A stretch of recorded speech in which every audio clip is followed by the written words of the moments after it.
Pengertian sumber daya laut adalah sumber daya yang meliputi ruang lingkup yang luas yang mencakup kehidupan laut, flora dan fauna, mulai dari organisme mikroskopis hingga paus pembunuh dan habitat laut, mulai dari perairan dalam sampai ke daerah pasang surut di pantai, dataran tinggi dan daerah muara yang sangat luas.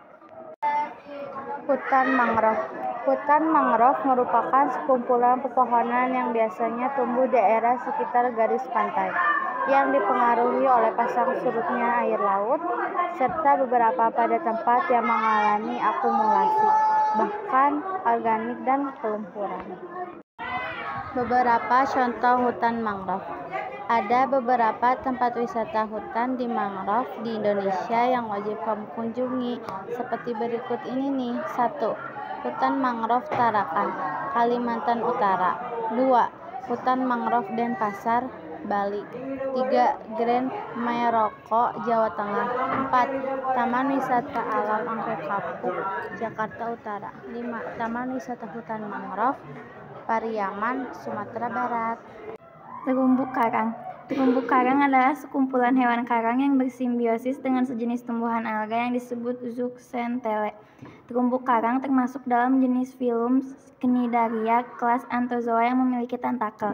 Contoh terumbu karang tepi yaitu Bunaken dari Sulawesi, Pulau Panaitan dari Banten, dan Nusa Dua dari Bali. Wisata bahari. Wisata bahari merupakan seluruh kegiatan yang bersifat rekreasi yang aktivitasnya dilakukan pada media kelautan atau bahari dan meliputi daerah pantai, pulau-pulau sekitarnya, serta kawasan lautan dalam pengertian pada permukaannya, dalamnya, ataupun pada dasarnya termasuk di dalamnya taman laut. Contoh wisata bahari. Wisata ini pun berhubungan dengan olahraga yang dilakukan di air, seperti di pantai, danau, dan teluk. Kegiatan yang biasa dilakukan saat melakukan wisata bahari adalah memancing dan berselancar, berlayar, melakukan lomba balap mendayung, snorkeling, menyelam, dan melakukan pemotretan di bawah air. Pertambangan dan energi. Infrastruktur pertambangan dan energi adalah praktik rekayasa dan konstruksi untuk mengelola dan mengekstrak sumber daya alam seperti mineral, biji logam, minyak bumi, gas alam, batu bara, sinar matahari, air dan udara, yang digunakan dalam proses industri atau komersial dan untuk pembangkit listrik. Pertambangan dan energi sendiri merupakan sebuah bidang yang menaungi program-program keahlian dengan ilmu yang menitik beratkan pada penggunaan energi. Perikanan tangkap. Perikanan tangkap adalah usaha perikanan yang berbasis pada kegiatan penangkapan ikan atau kegiatan pengangkutan ikan. Berdasarkan habitatnya, perikanan tangkap dibedakan menjadi perikanan demersal, perikanan pelagis, dan perikanan karang.